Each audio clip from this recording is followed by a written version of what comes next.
Welcome to the Bear Pit Pod. We are back. Craig's back. Where were you last week? Where were we last week? It was because I was going to Amsterdam. You actually were in Amsterdam. That's where you were. I was here waiting for you. You didn't turn up. You were waiting I was the here. studio Yeah. for me. But yeah, Jake filled in last week.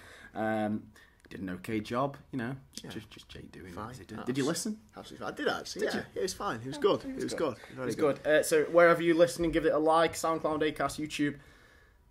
What's the other one? YouTube, iTunes. Yeah, I don't know yeah. if you can even give it a like on there, but do it anyway. Good review. Viewers on YouTube maybe watching, we've got the scenic background again. Tahiti. Where are we now? Tahiti. So we couldn't get the Bear Pit logo thingy bob up on the telly. Because I forgot adapters. So we've gone for the stock image within the LG telly, and it's Tahiti. So we've done Switzerland now, Tahiti. Yeah. We're travelling the world in our own way. I personally prefer that to the Bear Pit one. Don't say that. It just looks a bit more engaging, doesn't it, on this cold winter's night? It's quite I'd nice. love to be there. What would you give me there right now? What Stoke player would you kill? Enough. I won't get into that. Another milestone, not regarding the screen, but your birthday yesterday. Yeah, 31. 31. Which shocks a few people because I've got a bit of a young Baby face, some people say. Shocks me. The stubble helps. Yeah. A lot. Well, imagine if you shaved, you'd be even more. Oh, 15. Even more easy. baby face. 15. Yeah. Buzz pass soon? What is it, 29 years? Is it 60? I'm not sure. Yeah, you buzz pass. That's when you're supposed to retire. Yeah, so maybe 29 years working bus pass, which would be a great day. Looking forward to getting that. Another milestone. Go on. The Bear Pit YouTube channel passed 4,000 Should we give that a subscribers. little clappy clap. Yeah. 4,000 subscribers the other day. So thank you for everyone who does subscribe. Go and subscribe if you don't already. That's where all the videos, etc. go. It's where this podcast goes. And obviously, we've already mentioned you weren't on last week's podcast. So just to quickly, or just a run through, what did you make of the last game? I think my brother Lee summed it up best when he said... But on that note, Lee sent me a lovely little... Oh, we've got a problem with the screen. Oh no. He's gone to shit. We're still there. There's a remote there, Craig. Yeah, Get it on. But yeah, on that note, your brother Lee sent me a lovely YouTube virus this morning. Yeah, he did actually. He put a Facebook status up saying, if I'm sending you a link, don't open it. I've been hacked or something like that. I don't know what I was like, oh, brilliant. Yeah, I don't know what he's been Too playing much that porn again. Yeah, I don't know what he's been doing. But he's done it up well, I felt, Lee, when he said that we struggled with the wing-back formation. The second we went to 4-4-2, we battered them. We look better. And I think that sums it up best. And I'm a broken record here. I'll continue to say and sing from this hymn sheet, but wing-backs do not work. It's so obvious. Watford result briefly masked that... that formation working, maybe, but it doesn't work, does it? It doesn't work. It's not great. I can't keep saying it. I will keep saying it. It's the USB. But it's a load of rubbish. It doesn't work. It's so obvious, isn't it? Or am I the stupid one? No, I think it's quite... Do you know what I mean? I think it's quite clear to most people that we should have better wing-backs to play that formation. Yeah, we have to. I wouldn't mind just remotely capable wing-backs, but we've got poor wing-backs. Very poor wing-backs. Broken record. January's coming up. Yeah, for me, I'd still just wouldn't mind sacking off the wing-back formation rather than kind of slogging out the whole month looking for wing-backs. I think we need to work with what we've got and improve the strengths of the squad rather than focusing on a formation that I think is going to take a lot of work to get right, personally. But Crouchy's a hero. I was just about to say. I love him to bits. Goal scorer, came on, rescued us good out header, shit. very again. good header. Great header. Yeah. He scores them all with his head. Absolutely love him. On that note about heading, obviously Peter Crouch has got the record for the most headed goals in the Premier League over to Alan Shearer. I watched the other night, I don't know if you saw it yourself, the Shearer documentary. No, this is on my to-do list actually. Yeah. Very, quite enlightening. Obviously, I know Big Al quite well. That's what you call him as well. Big That's Al. how familiar you are with him. I walk up like, right, Big Al. Yeah, he loves it. That's what I say. But it was Shearer on Dementia, wasn't it? With the link between heading the ball. Yeah, so I've not watched it. It's quite interesting to find out that the FA actually tried to look into it in around 2002 or 3. Yeah. But unfortunately, the way that we're going to measure that is when these players get into professional clubs and if there'd been any change in maybe the brains. Yeah. But none of them made it professional, so it's scrapped. But Right. it's scrapped and it's not been touched again since. I always assumed, because I'd heard of this link before, and I always assumed it was with the old-fashioned footballs, the really heavy leather ones back in the day. Jeff Astle was his wife featured heavily. Obviously, Yeah. he suffered with dementia quite badly. And, Yeah. You know, I think they put it directly down to that, and obviously back in the day, he would have been heading those leather. I assume the modern balls weren't having the same sort of effect, but as Alan said, innit, if you head in a ball, for every goal that you see him score with a header, he's done it 1,000 times off the pitch. Yeah, what effect's that going to have? It's going to, innit? Just a little knock here and there. I don't know if it was Jeff Astle himself or someone else, but they found he'd got similar brain to a boxer's brain. Once it'd been, you know, dissected and looked at afterwards, you know, when the person passed away. So maybe there is some link there. Maybe. But it was Crouchy, the leading Premiership scorer. He reminds me of a few strikers looking back at that thinking, shit. Well, Crouch actually, I saw Crouchy actually tweet about it. Did he? Yeah, he tweeted. Let's have a look. We've got the laptop right here. Have you? All functionalities today. We've got the lot. All the mod cons here, aren't we? All the mod cons. Yeah. Crouchy said, caught up on the Alan Shearer Dementia documentary last night. An interesting insight to something I've done all my life.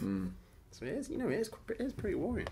I've played football. I've never been a great header of the ball, but, you know, I know in America they've outlawed it for Have under-11s. they? Yeah, you can't head a ball in. I think it's. I suppose it's your skull doesn't develop. Well, especially when you're a kid, when you're still developing. And maybe it is a step that the FA should look at, especially maybe for the younger game. Or are we, you know, the other side of the argument, to be devil's advocate, is we're all being a bunch of Nancies.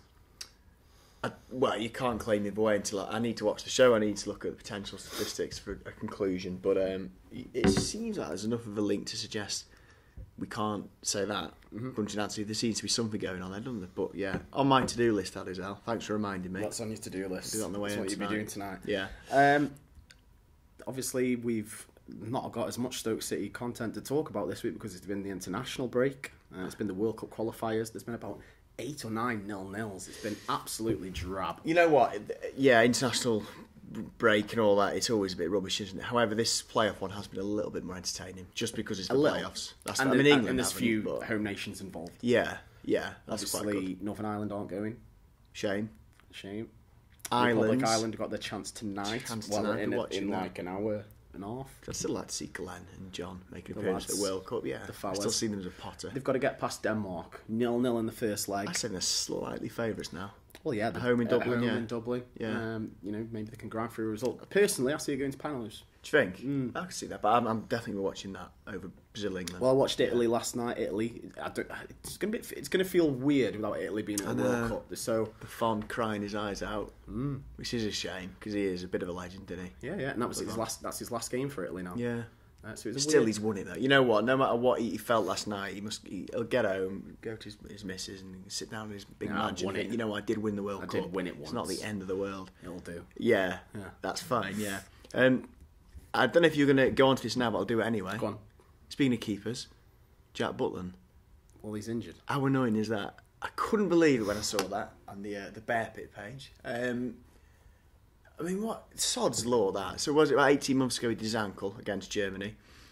Now he breaks his finger. This was his real chance to cement. You'd assume this was Southgate saying, this is your go now. I think you could be the number one. Go into the World Cup. And he breaks his finger. So it's double whammy for him. I feel bad for Jack because there's a massive opportunity potentially gone. And then for Stoke, 6 weeks is out. Really annoying. 6 weeks. Do we get money back for that, Stoke? I don't think you get compensation, and I don't think you get compensation. We should do. We should do.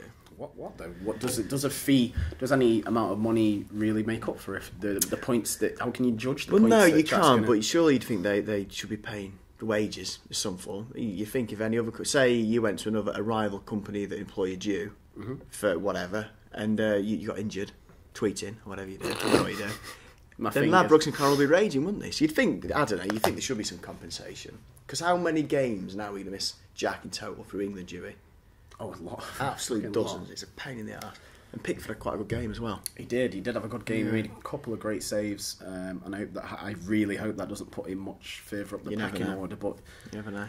I think that was Jack's chance. I think he was going to start those 2 games against Germany and Brazil. Big tests, obvious tests to suggest you're going into massive games. I think if all reports are to be believed, he was going to start both of those, and that was his chance. I feel so bad for him, and he tweeted out himself like, I just need a bit of luck. I know nothing's happening, nothing's going in his way. And you know what? Thinking slightly further forward, I mean, I hope I don't sound too pessimistic when I say I'm fairly certain that Jack will probably be sold next summer. That's a fair statement to make. Yeah. I only think he does if he starts number 1 as the World Cup. I think he'll go anyway, and I can see him going to Liverpool or something like that. But if he was starting at the World Cup, that would increase his value so much. And if he doesn't start, it'll decrease his value. So I think we may lose a few. I don't know. Maybe I'm being too pessimistic, but I worry that a few million might be knocked off his valuation if he's not the England number 1 keeper, and that might be as a consequence of missing these friendlies. Really difficult one to judge.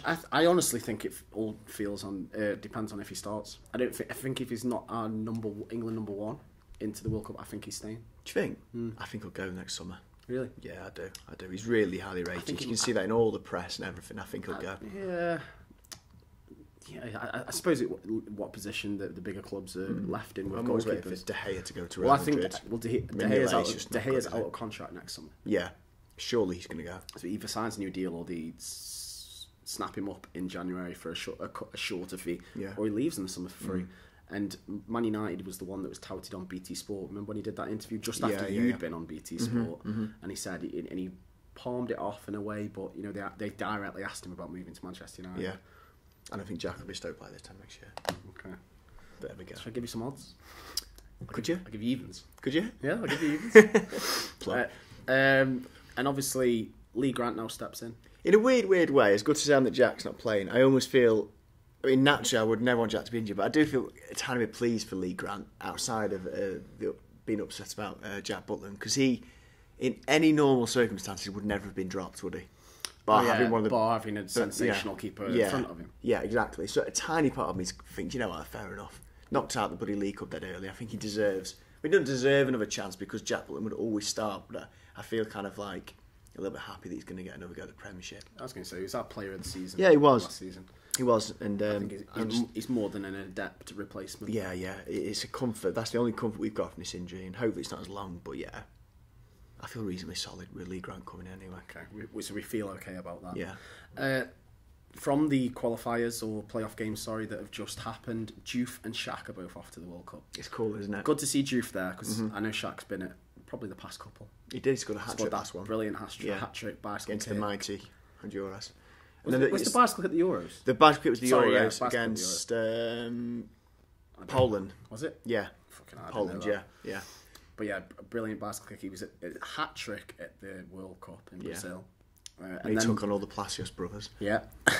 The fellas. I think there's like 4 of them or something. And then Juve to be there, that's brilliant. Yeah, I love brilliant it. News. You know what, and it's something when you look back at, again, I always hark back to this, but supporting Stoke winning League One and crap and all the rest of it, the thought of a Stoke player being at World Cup was always, or even international tournament, was amazing.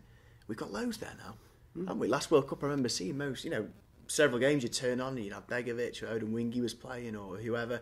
And it isn't. I do feel proud when I see a Stoke player representing. Yeah, you behind that team, you want them to do well. Yeah, I do. It's great to see him there, to be fair. Yeah, I remember when Odin Wingy scored, even though it was against Begovic, I was absolutely buzzing. That's the first and only Stoke player to ever score at World Cup. A little fact for you there. It's Peter Odin Wingy for Nigeria. I think I've asked that. We did a pub quiz a couple of seasons ago. I swear I asked that question. Did you? I think so. It's a good one. I think so. But yeah, it's great to see them there and see how they can do on the big stage, so to say. Well, Shaq does perform well for Switzerland. Performs better for Switzerland. He performed really well in the I don't know if that's a fair compliment, because I think he's done pretty well this season. He's been better this season, but there is something about. I mean, it's weird, isn't it? I'm reluctant to say it's frustrating. It is frustrating, but it's very difficult for somebody not to have more passion for their home nation than a connection with a club. With all due respect, he's got no affinity with. I'm not saying like he should be playing. Do you know what kind of point I'm getting? I know what you mean. A little bit. I'm like, I kind of get it, but it is frustrating that he performs better for another team, just because. Yeah, definitely. No, I agree. Next up is obviously last week we spoke on the podcast about Stoke making a 10 million loss. Something in the news this week is Bet365. Denise Coates paid herself 217 million. That's all right, isn't it? That's all right. I wouldn't mind that. I'll do. Biggest paid businesswoman in the UK. Yeah. Bet365 are booming, aren't they? They are booming. Absolutely booming. Back in the club, obviously, the ground, with the shirt sponsors. Is it, I know some people try and turn their nose up in this, and I think you see it a bit from Stoke. People shooting down someone else doing well from Stoke. Yeah. I see that not... I've seen it a bit on the page. I see it in friendship groups that I've been involved in. You know, anyone who tries to do something different. Or, I can see that. I can see that happening. But, you know, they've built an empire there. It's phenomenal, isn't it? It's a massive empire. Biggest really employers in Stoke, helping out the area massively, helping out the club. Yeah, I know. It is. And I've said it before, I think, on the podcast, but when all these kind of the new naming rights came for grounds, you'd have the Reebok Stadium or whatever, I always think that's just soulless and everything. And, you know, fair enough, we got the Bet365, but I'd be hard-pressed to argue for naming a ground after company more than Stoke. Stoke, local company, owned by a Stoke fan. So put them like, fill your boots. Yeah. Fill your boots, name the ground, and whatever you think. A lot of us forget, because it was quite a maybe patriotic or symbolistic name, but it was called Brighton before. And that was the Building Society. It was a bank. But we got so lucky with that. It's a great name. Yeah, it's a great name. We hit the jackpot with that one. A combination of 3 letters and 3 numbers hasn't got the same ring to it. Yeah. But, I'll put this question out there.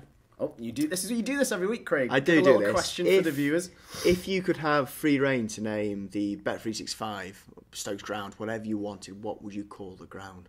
What would you call the ground? The Bear Pit. Would you go in that? Yeah. The new Victoria ground or something like that. I want to hear what people think. If they could have like a proper, maybe a name that kind of symbolises the city or the area, or a legendary player, Stanley Matthews Stadium. I don't know. What would you call it? The Oatcake Stadium. The Oatcake Cheese and Oatcake Stadium. Yeah. Something like that. Do let us know your thoughts on that, because I'm quite interested to hear some of the names that you guys will come up with. Another story this week that's been since David Moyes took over. Moyes is back. Moyes is back. Hodgson's back. The Barclays Banter League has been reformed. Yeah. But he's said that Arnie could be put up for sale, which is hilarious, isn't it? I mean, when Arnie left, we all wanted it not work at West Ham to prove a point, and it couldn't have gone better. He's having a shocking time, and the fans have not taken to him at all. He's not performing well. He's not scored. He's not assisted. I don't think he's really started. I think he was on the bench. I watched the game recently. I watched the game where he came back from suspension against Brighton, and he was absolutely awful. Yeah, he was. Passenger. He was shocking, and it's just not happening for him. And I'm not surprised when Stoke bought him. For whatever reason, we gave him the time. There wasn't as much pressure on him because he cost $3 million. It's like, well, whatever. He's $3 million. If it doesn't work, it doesn't work. Going to West Ham, $25 million. They expect, as any club would, a mid-table Premiership, they would expect instant success from a £25 million investment, and he has flopped. Really has flopped. Yeah, I'm not overly surprised. I knew he wouldn't be given the time there.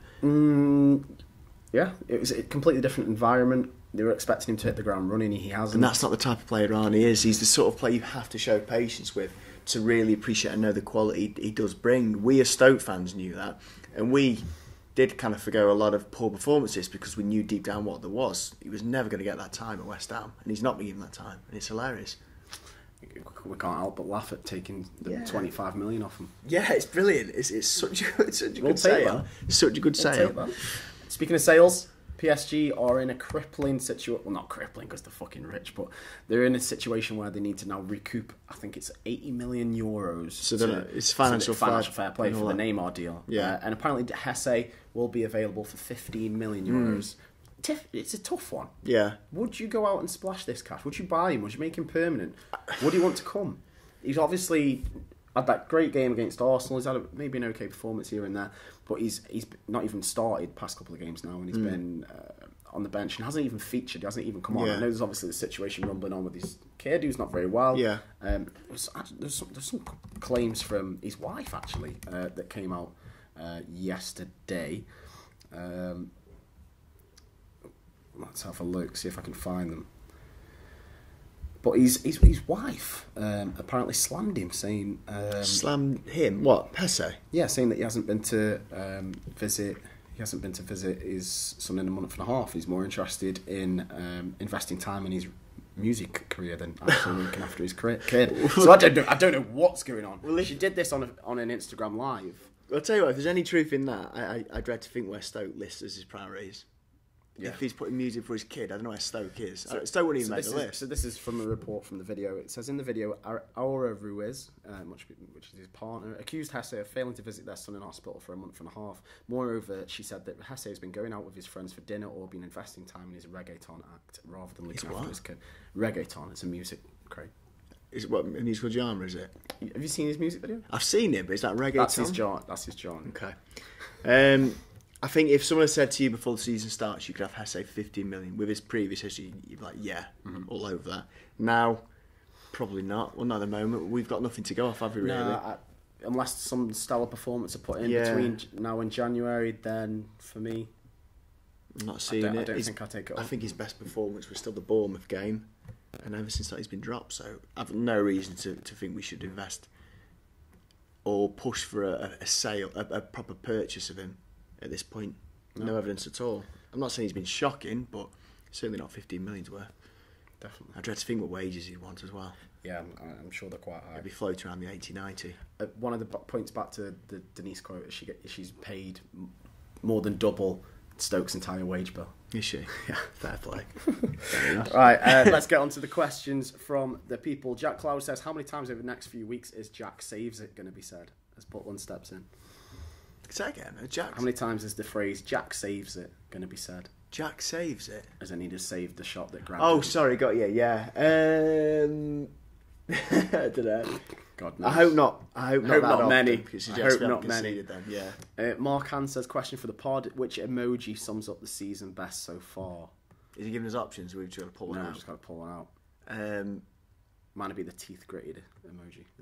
We've got like, kind of like that face which is like a blank, neutral smile. It's a no smile. Yeah, no smile face. Right, It's just nothing really to sink your teeth into yet.